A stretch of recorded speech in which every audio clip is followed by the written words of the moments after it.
यह कहानी एक ऐसे परिवार की है जो एक बड़े पुराने घर में रहता था।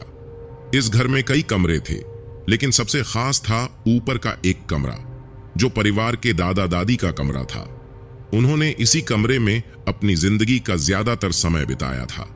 वह कमरा उनकी यादों और उनकी मौजूदगी से भरा हुआ लगता था। उनकी मृत्यु के बाद उस कमरे को वैसे ही छोड़ दिया गया था जैसे वह उनके जाने से पहले था। कमरे में उनकी पुरानी चीजें, बिस्तर और एक पुराना रेडियो रखा था जो दादी को बहुत प्रिय था। सब कुछ सामान्य चल रहा था, लेकिन उनकी मृत्यु के कुछ समय बाद ही उस कमरे में अजीब घटनाएं घटने लगीं। परिवार के लोग अक्सर रात को उस कमरे से अजीब सी आवाजें सुनते थे। कभी रेडियो अपने आप बजने लगता, जिसमें दादी का पसंदीदा पुराना गीत गूंजता, तो कभी बिस्तर पर सलवटें दिखाई देती, जैसे किसी ने उस पर सोने की कोशिश की हो। एक रात परिवार की बेटी पूजा ने जब कमरे से आती हुई हल्की सी आवाज सुनी, तो वह धीरे धीरे सीढ़ियां चढ़कर उस कमरे तक पहुंची। दरवाजा थोड़ा सा खुला हुआ था। पूजा ने अंदर झांका और देखा कि कमरे में रखी दादी की कुर्सी हिल रही थी, जैसे कोई उस पर बैठा हो। वह घबरा गई, लेकिन हिम्मत करके कमरे में कदम रखा। अंदर दाखिल होते ही कुर्सी का हिलना बंद हो गया, पर वहां की ठंडक से उसके रोंगटे खड़े हो गए।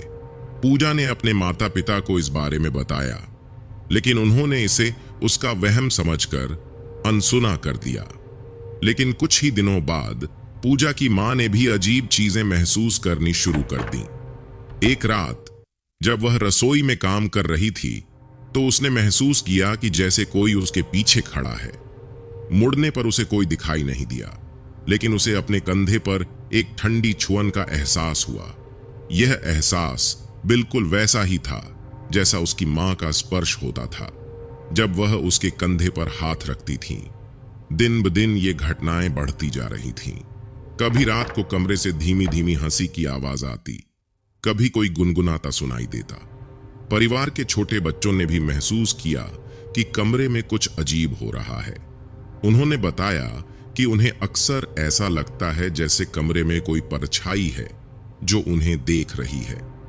पूरे परिवार में डर बढ़ने लगा था, पर सभी समझ नहीं पा रहे थे कि क्या करना चाहिए। उन्होंने दादी की कुछ प्रिय चीजें, जैसे उनकी चूड़ियां और वो रेडियो, कमरे से हटाने की सोची, पर हर बार जब कोई उस कमरे में कुछ बदलने की कोशिश करता, तो कुछ न कुछ अजीब जरूर होता।